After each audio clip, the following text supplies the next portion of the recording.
President Trump summoning his cabinet for a meeting at the White House next hour, gathering his policy team for updates on his wide-ranging agenda, all while seeking to seal a deal with Iran, amongst many other things on his plate. So welcome to a brand new hour of America's Newsroom. I'm Dana Perino. Good morning to you, partner. It's an hour away now from that meeting. There you go. I'm Bill Hemmer. Yeah, and that meeting coming amid tense talks with Tehran. The two sides trying to nail down the fine details of a mutual agreement, hoping to end the fighting. Meanwhile, Iran continues to use the Strait, along with his nuclear stockpile, as leverage. Ryan Hook, former U.S. Special Representative for Iran, telling us last hour that Iran's regime faces pressure from all sides, internal and external. The regime is worried about the people coming back on the street and then putting pressure on the regime that might then possibly, if it were to cascade and spiral, could bring the regime into a survival mode. Now, if you could have an MOU that would reopen the Strait, that would be very good. But that would just be a narrow first step toward a broader deal that would address the nuclear program, the missiles, and the proxies. So if the talks around the MOU break down, the president can return to the battlefield or restore the naval blockade. So with all of that, let's get to Chief Foreign Correspondent Trey Yingst. He's live in Tel Aviv. Good morning. Yeah, hey, Dana, good morning. The final details for a possible agreement between the United States and Iran are still being discussed, but regional tension has certainly decreased. There is hope here that ultimately a deal can be reached that would avert a return to war and also address Iran's nuclear program and open the Strait of Hormuz. Regional officials say that implementation of an agreement is even more important than what is being written in a possible deal. Work through that.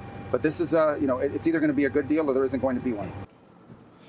Inside Iran, the internet is starting to be restored after 88 days offline. This does follow a decree announced by Iranian President Masoud Pezeshkian to restore connectivity for more than 90 million residents of the Islamic Republic. Now, when we track connectivity, we're looking at the number of reachable endpoints in a country from outside that country, which is a great way to understand how accessible that country is from the outside. What we've seen is that there has been this gradual restoration that is consistent with what we've seen in past incidents in Iran.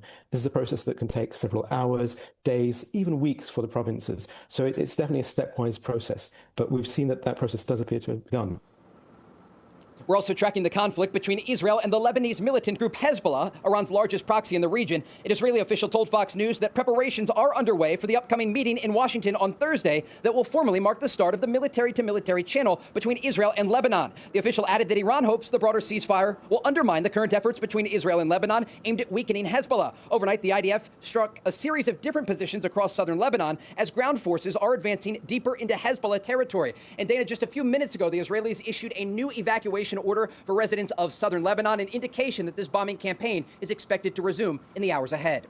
Dana? Okay, keep us posted, Trey, and stay safe. Thank you. So back with us today, Rebecca Heinrichs, Hudson Institute. Rebecca, good morning to you. On that whole point that Trey was making about implementation, General McGinnis writes this at Fox Digital. He says any new Iran deal should be judged by results, not... I talked to a senior Trump administration official over the weekend about the contours of this deal. And for me, the most important things that he communicated to me was that the United States is not going to remove anything from the region. It's not U.S. forces, not any part of the blockade, not sanctions, until, to the point of that you just read there, Bill, until the Iranians actually demonstrate their part, uphold their part of the negotiation, their deal. Now, we haven't seen any indication that the Iranians are willing to do that. As a matter of fact, to the contrary, we still see Iranians with these fast boats dropping mines in the Strait of Hormuz. At the same time, their negotiators are supposedly saying that they would help clear the mines. And so we're really, I think, nowhere close to having a meeting of the minds for the implementation at this point, even though there's a lot of optimism that we might be headed in that direction. What about the Iranians looking the other way, though, on Sunday when America hit back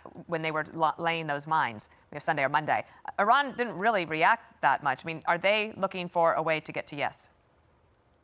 Yeah, that's an interesting point. So you have the politicians that seem to be more interested in ending this, ending this war, and then you have the IRGC that are really all along the coastline. Data. They have surface-to-air missile launchers there. They've got these fast boats where they can lay mines, and then they have launchers that can attack ships. And then you have the politicians who it's not really clear if they have control over those individuals. And so you did see some Iranian people come out and condemn the United States for supposedly breaking the ceasefire, where the United States said we're only defending our forces in the region. So it's not entirely clear. It looks like your thought might have been cut off. What specifically are you looking for regarding Fox News? Are you trying to figure out how to watch/stream it, looking for their latest breaking news headlines, or wanting to know about a specific host or show? Let me know and I'll get you the right info.